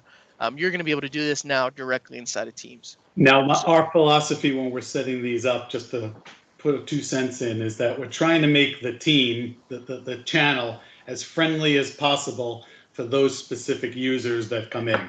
So if it's a projects team, and then the channel happens to be this new condo that's being built on the beach, and you put things in there. It could be the pictures on there. It could be the website. It could be a registration piece. Anything that makes that channel more usable for the end users. Absolutely. All right. So is there any questions on those applications, how they integrate into Teams? I just want to make sure this makes sense. Maybe Peyton, if I go to you, I know you were talking about the website. Is there any other applications that you typically use on a daily basis that you'd like to talk about?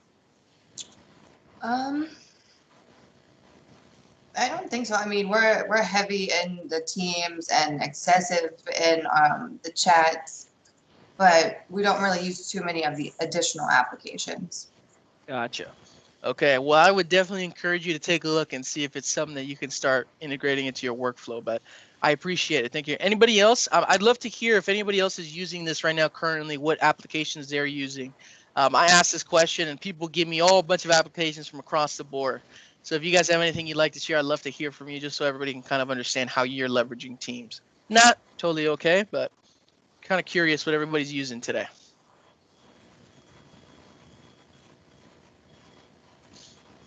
Okay, so again, I'm just going to reiterate, those three that I touched on, it's really just the top of the barrel, right? I mean, we have so many different things you can integrate. So like I said, take a look, understand what your needs are as an organization and make, the applicable, decisions there. But that's Teams. That's the heart of the actual, document storage piece. However, we're still not finished, right? We've got calendar and we've got calls to quickly run through. So I'm going to quickly jump into calendar. Let me know if anybody has any questions. First question I always get on calendar that I want to address is they ask me, how does this integrate with Outlook? Is this the same thing? Are they two separate calendars? How does it work? So, the answer to that is they're pretty much almost exactly the same. When it comes to the actual meetings and, what's on your calendar, it is 100% exactly the same. However, there is a little more functionality when it comes to creating meetings inside of Outlook. For example, you can create recurring meetings, right? You can put specific settings so that, only certain people are invited in Outlook and nobody else gets a notification if you add them, and not everybody else to get a bunch of notifications. But for the most part, the actual use case of it when it comes to setting those meetings and making sure they're on your calendar, you don't miss anything, it's all the same here inside of calendar. What you'll notice is really cool is, again, it's going to give you the ability not to have to move into Outlook to understand what's going on. You can quickly just log in and you'll be able to see what meetings are on your calendar and what's available. Okay. When it comes to setting meetings, you're going to have multiple options. Like I showed you at the beginning, you could do it inside of chat. You can do it here inside of calendar as well, either by selecting a certain section. So I'll do that and I'll show you. I'll just do marketing 2.0. Okay. I'll be able to add whoever I want. Let's just say I'll add, Lynn for right now. Just like I did it earlier, I can add a channel. I can put details. Sorry, what was that? Oh, we're good.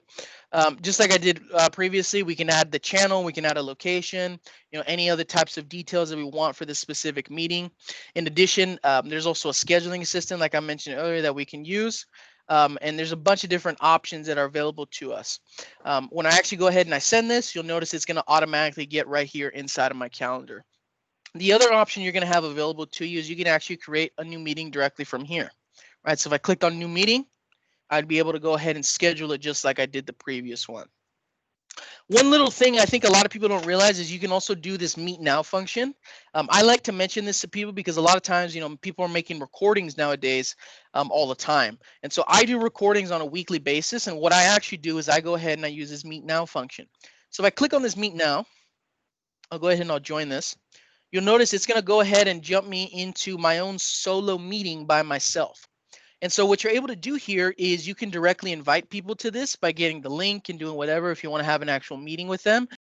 If you're looking to record yourself, you can just leave it as a meeting with just you, yourself, and you can go ahead and just press the record button like we're doing today, right? As soon as that's done, you go ahead, stop the recording, you end the meeting, and that video is going to be sent to your stream like Michael mentioned earlier, and you'll be able to just quickly access it that way. And so, if you're ever interested in recording yourself for some particular reason, doing it through the Meet Now function is actually going to be a great way to do it. Michael mentioned earlier in the session about a live event. I can quickly show that, and I'll give a little bit of contrast to that. When you're inside of a Teams meeting, it's really cool because we can have this one-to-one conversation. We can send chats back and forth, right? And we can really communicate. However, there's certain cases where you might want to have some type of webinar where you don't want to have that back and forth with the audience. Maybe you want a chat section so that they can put any questions they might have, but primarily you're there to present and you want to have a more high quality production than something like a Teams meeting. Your best option is going to be a live now, okay? A live meeting. So if I click on this drop down, you notice I have schedule meeting, but I also have this live event button. I'm going to go ahead and click on the live event so you can kind of see this a little more. So I can just, give it a, I'll just call it marketing. Right, we got a title here. You can give this a location, you can give it a start time details, whatever it might be. And then what you're able to do is you're able to invite specific presenters or producers. The first thing I'll mention here is best practice. You always want to have 2 producers, primarily because if anybody's internet gets down and they're the only producer, they're going to get video's going to get stuck on whatever they're currently sharing. So what's really cool about a live event is you're able to actually change and control what's going live on the screen. Okay, so the producer on the back end is going to have access to all the presenters. So I'm inviting producers here. I can invite presenters. Let's say I invite Bruno, Ulrich, and Michael to be my presenters, and me and Carla are going to be the 2 producers. Okay, so what me and Carla are going to be in charge of is anytime Ulrich is speaking, Bruno's speaking, or Michael's speaking, we're going to go ahead and we're going to send them live. So let me see if I can actually show you that. Right, when you actually create this, you can make it public or you can make it just for your organization. You can change certain things like making a Q&A, you can get an engagement report and a recording for attendees. I can go ahead and I can schedule this. And if I actually jump into this live event, the one tricky thing as well, if you're a producer, you need to use this join link. If you're an attendee, you only want to give them this attendee link. If they get into the producer link, they'll actually be able to see the back end, which is not what you want. So if I go ahead and join this, I'm hoping we'll be able to do this so you can see this. Perfect. Okay, so this is what a live event would look like. Obviously, we don't have all the features because it's a demo lab. However, if I'm here in the live event, you notice I have me here at the bottom. If I have, let's say, 3 producers and presenters here inside with me, they would be right here at the bottom with the ability for me to actually click on them, put them here in the queue, and then press the send live button so that they actually get broadcasted to all the attendees. In addition, you can do this with documents. Say you want to share a PowerPoint, for example, you can go ahead and do that as well.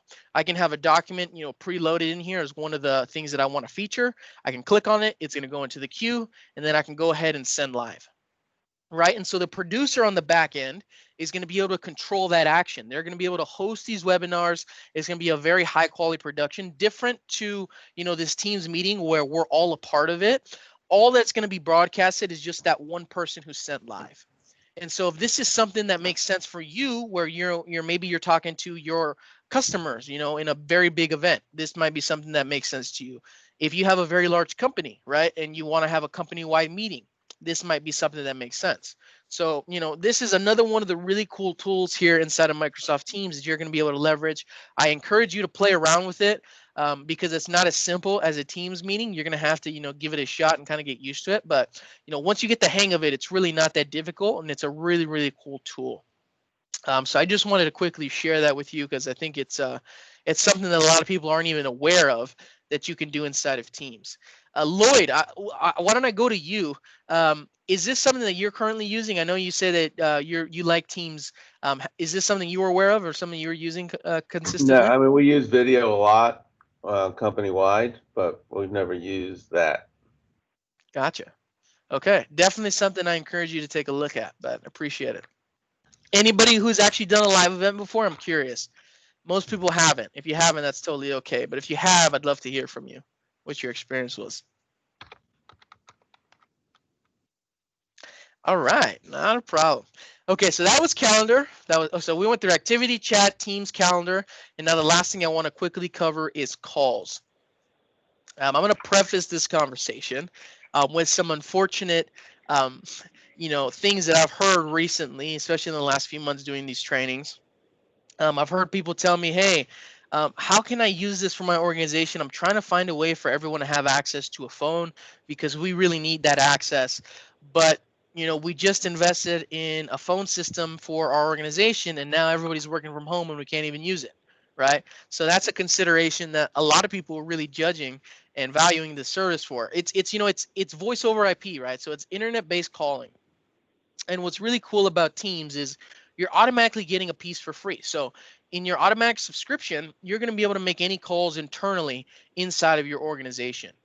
If you wanted to make it so that your employees could actually get a brand new number and be able to call outside of your organization, that's something that I highly recommend you discuss with Michael about.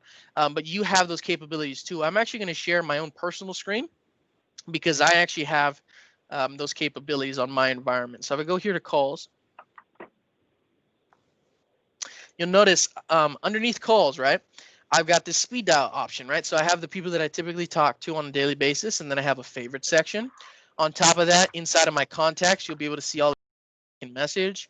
There's a history of who I've been calling. And in addition, any voicemails that I get are going to be automatically transcribed. So it's really cool, right? You see, it's automatically writing out exactly what's going on. So you don't even necessarily have to read them.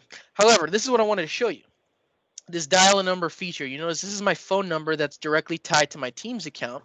And I can actually directly from my computer laptop, from my phone, from online, I'm going to be able to actually make this call. So anytime I go ahead and type in a number or somebody calls me at this number, I'm going to be able to pick up and answer and call. Right, so it's just like any other phone system, except I would actually argue that it's better, primarily because flexibility piece, right? On my phone, for example, you don't need to get people their own phone or a new phone or anything like that. They're going to be able to use Teams directly through their phone on the application, make calls, take calls, and do all that specific use cases that you need when it comes to contacting people outside of your organization. So that's something that you've been considering. Maybe you already have it implemented, but you're not, really worried about that, or maybe you're thinking about making a switch. For a lot of people, honestly, it ultimately comes down to cost considerations.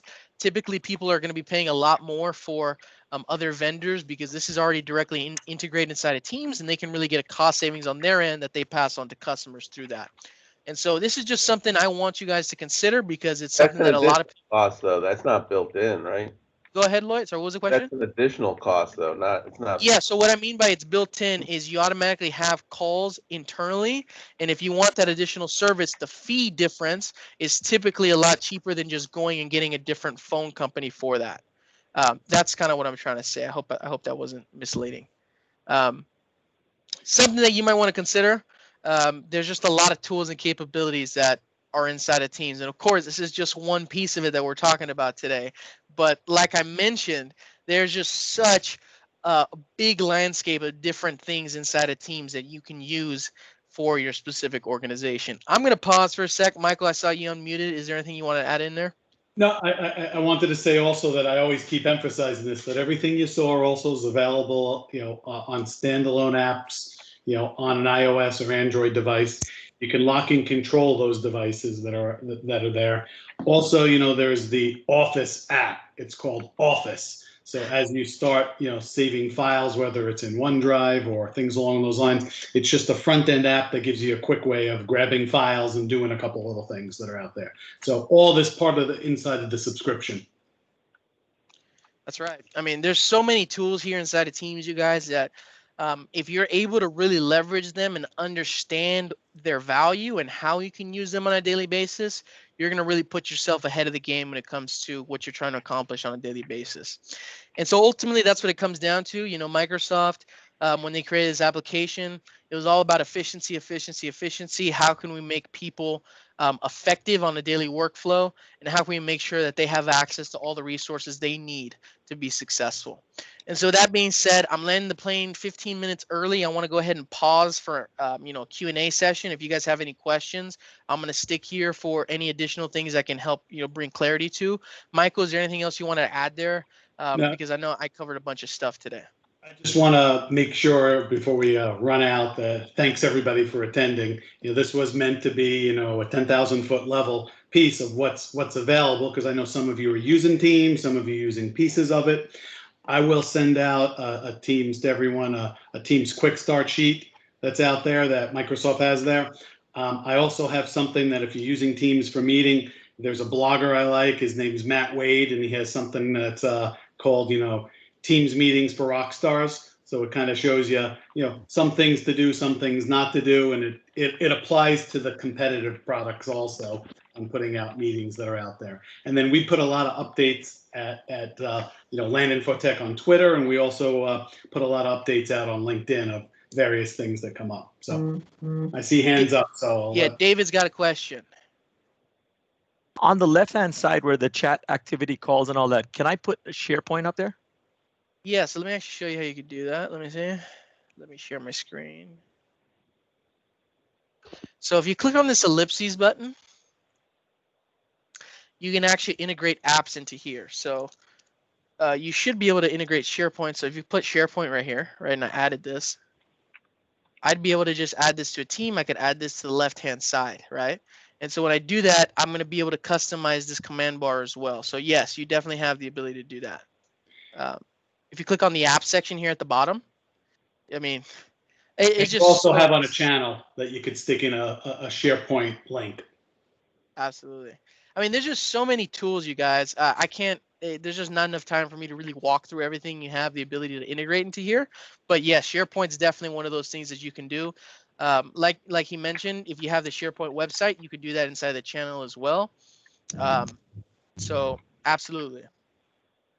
Good question. I guess you could add Zoom in there, huh? Yeah, you can. It's hilarious. That's what I mentioned earlier. That's kind of funny, huh? Well, the funny part about Zoom is it's really just a bot. So you actually have to, they put it in there, you have to know your Zoom ID. So you go to the Zoom bot and then you could say, when's my next meeting? It wants to know the ID. So it's not as easy as it makes it to look at. Lloyd, do you have a question?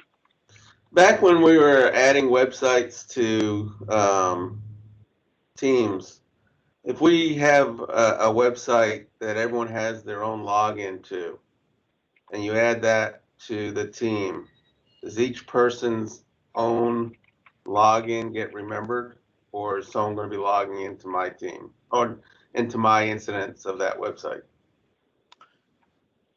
That probably wouldn't be the best way to do it, to be quite frank with you. Okay. Because if you're in that, yeah, it should remember credentials, but you're going to have to log in differently every single time. Got it. Okay. But you could put the URL there that might say, as an example, ADP login. I'm just picking something random. And then at that spot, or, it could be, one of the management login pieces, and it'll just be the URL there. Right. But like right now, that same website in Edge or Chrome remembers all my credentials, and I just Yeah, click. this isn't meant for that. Yeah. Okay. Good question. Great question. Any other questions, you guys? I'm very happy to answer them. I like questions. I see Bruno's hands up. Bruno. Yeah, I have a question. I have a couple of questions actually. This is in regards to calendar. Is there any way to open share calendars or open a SharePoint calendar? Good question. Well, my answer to that is you can definitely integrate a website. So if it's SharePoint, it's going to be online. You're going to have a URL. So you'd probably be able to do that. Specifically a SharePoint calendar, I'm not sure if you could add the SharePoint app and you can navigate to it that way. It would be there. Yeah. As well as the SharePoint list. Okay. I'd probably press the plus sign and I'd look for SharePoint in here, which is right here. It's probably what I would do myself. Or SharePoint page. It'll either be a page or that, because everything in SharePoint has its own unique link. True. True. I see. So it would be a SharePoint page. What about a regular shared calendar? Not meant to handle it that way. Okay. It would probably have to be a SharePoint calendar that they all looked in and have it linked back. Again, I wouldn't use it as a calendar. I'd probably use it either as a list or something in Planner. Gotcha. Because everyone should be going here, and if they want to link back to their calendar, add it as a to-do. Mm-hmm. I see. All right.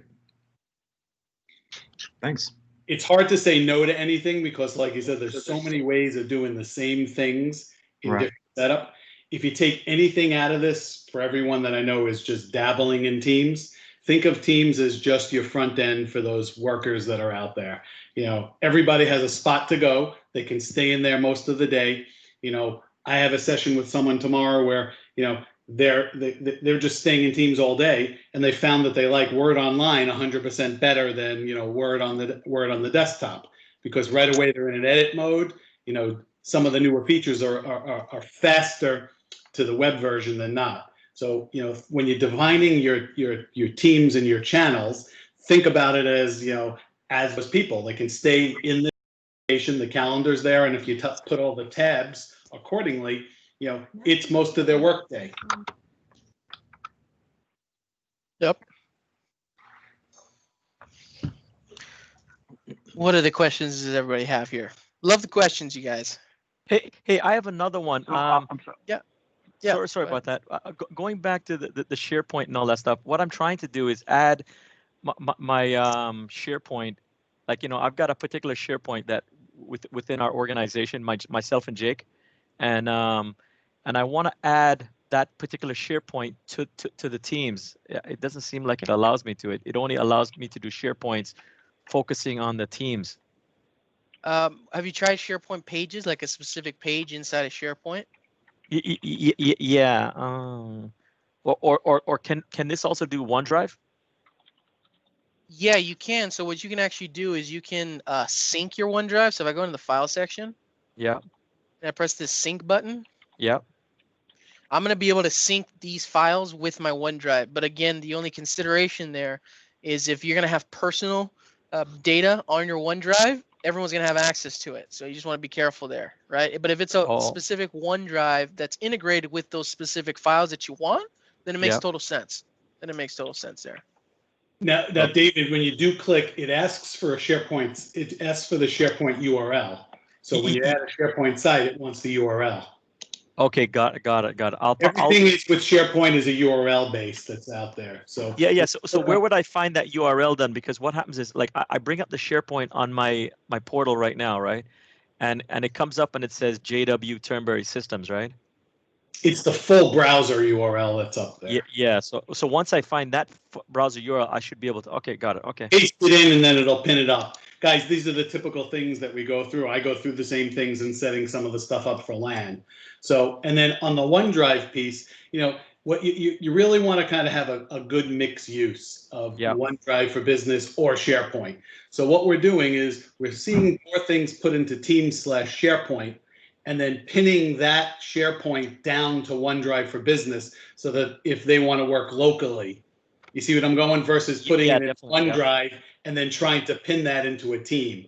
You see what I mean? So when I bring up my Explorer, you know, or Word, I'm really pulling stuff off of my OneDrive for Business, but it really is the back end. It's pointing to SharePoint. So let's see. Let's say I wanted to put this landing page here inside of my SharePoint. Let's give it a shot. Let's try this. This is how I would do it myself personally. I go here, probably go website, probably go SharePoint or landing page, I think it was called. Then I put my link here.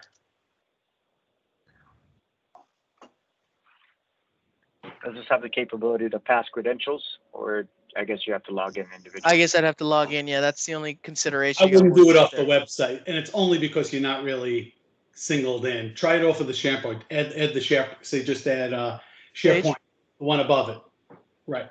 SharePoint, and then you'll say a link. Add any SharePoint site. Just say add any SharePoint site. Any SharePoint site. There we go. Yeah, that's probably the better way of doing it. So then I put this site in here. And it's already in. It only asks for the login because you put it in as a web page and it didn't. Yeah, you're right. You're totally right. Totally right. Okay, so that will pass credentials. Correct, because you're in as that user, so it's, you know, it makes it kind of single sign-in. I don't want to lead it to single sign-in, but yeah. So along the same lines, Michael, this is going to be my question. So if if Microsoft's path is just to be the one-stop shop for all their products, the one application I was always missing is email. Can you do the same thing with with the OA? So I think that email isn't really meant to be off because it's not really a team, if you know what I'm saying. It's really a that's the issue. But what they're pushing more is Andres, if you could just bring up the browser, is to just use Edge for the front end for everything. Browser right here. Yeah. So really, if you go to just a new tab, just click a new tab. This is really what they're meant to do everything from. Whether you're tied to the browser, you're tied to, and then the 9 dots on the left, are really all your 365 apps. So between a browser and Teams, so think of it this way: anything that would be personal, which would be your email, it's hard to add into Teams. That's why they, for people that are hung up on their browser, and I know I've had a conversation with a few of you on this, when you're logged in when you have that AD Premium and you're tied to Active Directory, the browser, look at this, this is all the files that he was just using. And the end user then can have all their apps pinned on that left-hand side, as well as single sign-in apps. So between this and Teams, it's just kind of your landing page. I would agree. I'll actually give you a use case that I do on a daily basis. I have 3 screens, like I mentioned. Every day when I'm working, I have my Teams application on my computer, and I have office.com signed into on my right-hand side. So any other application I want to start working on, I can do it directly from the online version. I actually typically will have my online version of Teams and my regular Teams open throughout the day. So. And where this makes it easier is that as everybody's planning somewhat infrastructure upgrades, if someone doesn't need a physical copy of Office running locally and they can do everything from the browser, then your price of devices come down. And then you might not have to support a Windows 10 operating system, because this same browser, I just got a new, Galaxy S20, boom, I dropped Intune on it, and, my browser on the Galaxy, my Edge browser looks exactly like my desktop. So your last set of files are there. You have access to the online apps right from the, I don't know what to call it, but I'll just call it the 9 dots that are out there. And every time I open up an app, and then on the bar where it says 365 Office, I have my apps tied to that, so I don't have to start remembering my history, my pin to my URL. So if you think about it, if you buy, some of the new, I'll keep it as Microsoft Surface to Go devices, or some of the other lesser expensive devices, you give someone a device with some cellular access, and all they really need is a browser. Yep. And by the way, Michael, I call that the waffle.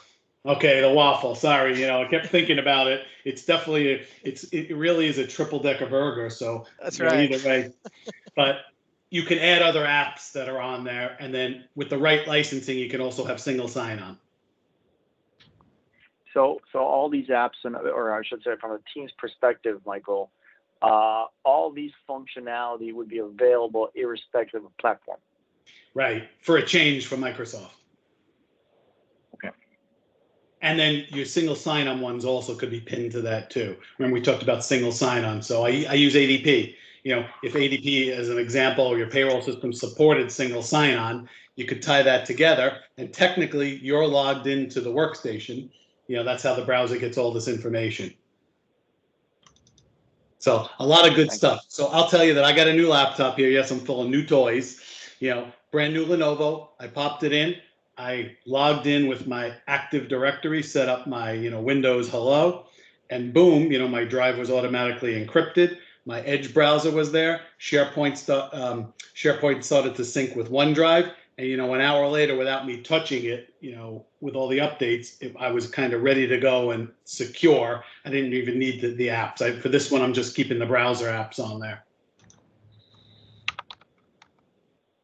So a lot of easy ways to go through this. And, where you said it, Jake, it's right. Teams is your centralized platform for most of your stuff that are non-personal. Email's a personal thing, so it's hard to have them tie an email. It wouldn't be, I would be surprised if they didn't have a way of, on that bar having Outlook, but then again, it will just be another launch. So a lot of good things that are out there. You guys are going to get surveys, please respond to the survey. Thank you. And any questions, you can kind of see that this becomes extremely powerful. Absolutely. Everybody, I really appreciate everybody's time and dedication today. I hope you learned something, took something away from today. It was my absolute pleasure to share that with you. So thank you so much for your time. We're hitting the time clock. I want to make sure we're cognizant of everybody's time. So again, thank you so much. I hope you all have a great week, and hopefully we'll talk soon. Thank you. Thanks. Thank you. Thank you All very much. right, guys, thanks. Bye. Bye-bye.